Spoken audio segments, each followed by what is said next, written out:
go? Huh? Oh yeah, I'm Lux. I'm fully loaded. I'm Lux, what you talking nigga. about? I'm fully What you loaded. talking Fuck about? you I'm talking Lux, about? nigga. I'm fully loaded, nigga. Fuck you talking about, yo. Nigga said, Bring the funeral clothes. Leave your family nigga at said, home, jump in the brother. casket, nigga. Yeah. Hey, Cam, I Nigga said, appreciate it, man. Y'all niggas, I'm holla at y'all, yo. My nigga All right, Cam yo. J, you know the Back at it vibes. You tomorrow, know the man. vibes. nigga said, I'm Good Lux, shit. man. Be back at it Hey, tomorrow, man. Cam, this the problem with the world though, right there. Niggas ain't never on the same accord.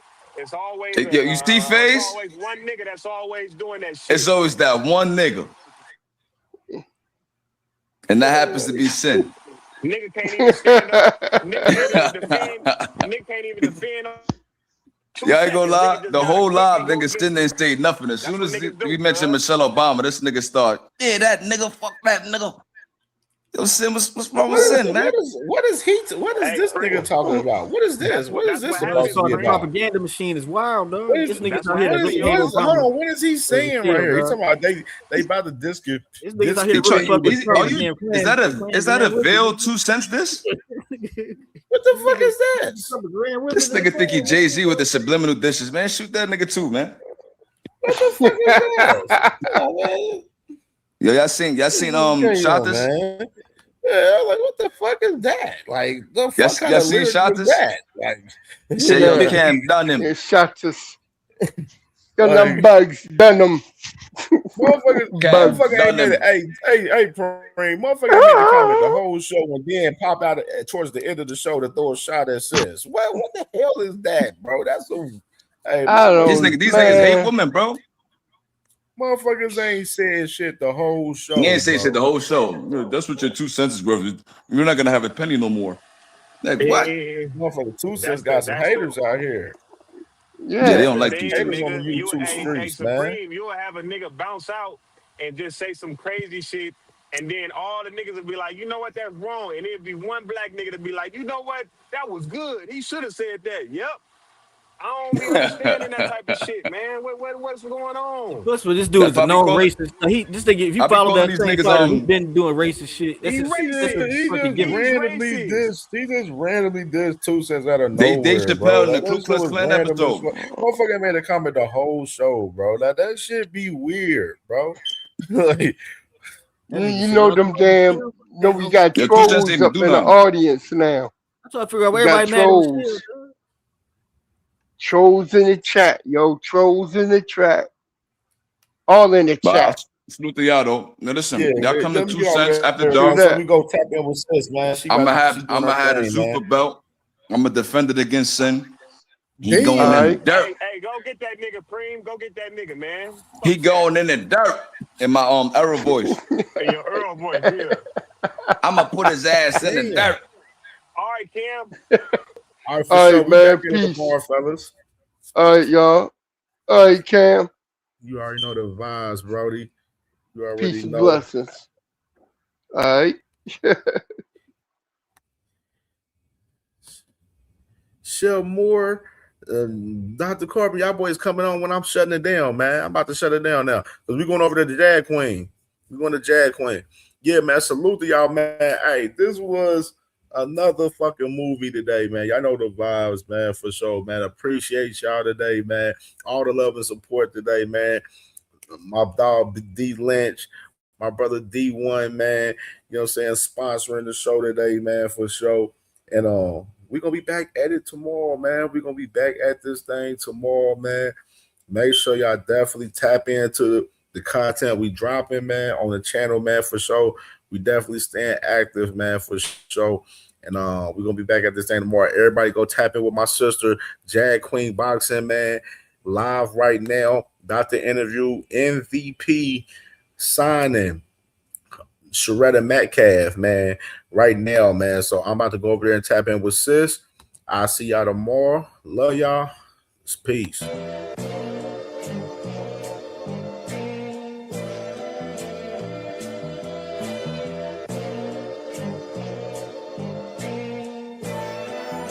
All my life I had to be patient. Like Meek Millie, I was dream chasing. Finger to the Lord when I see haters. Oh, the feeling when you tell your niggas we made it. Ooh, baby. Ooh, baby. Ooh, baby. Ooh, baby. It's showtime like Kareem Lakers. I make a masterpiece, scene basic. No Meek Millie, but I'm dream chasing.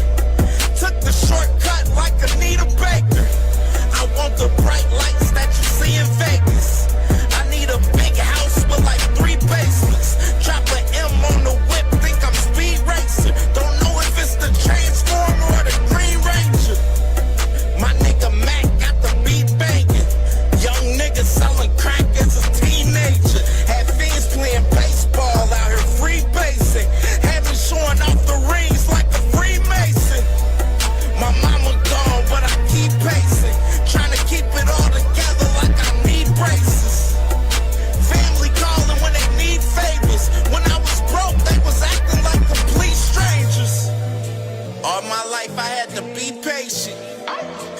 Meek Millie, I was dream chasing.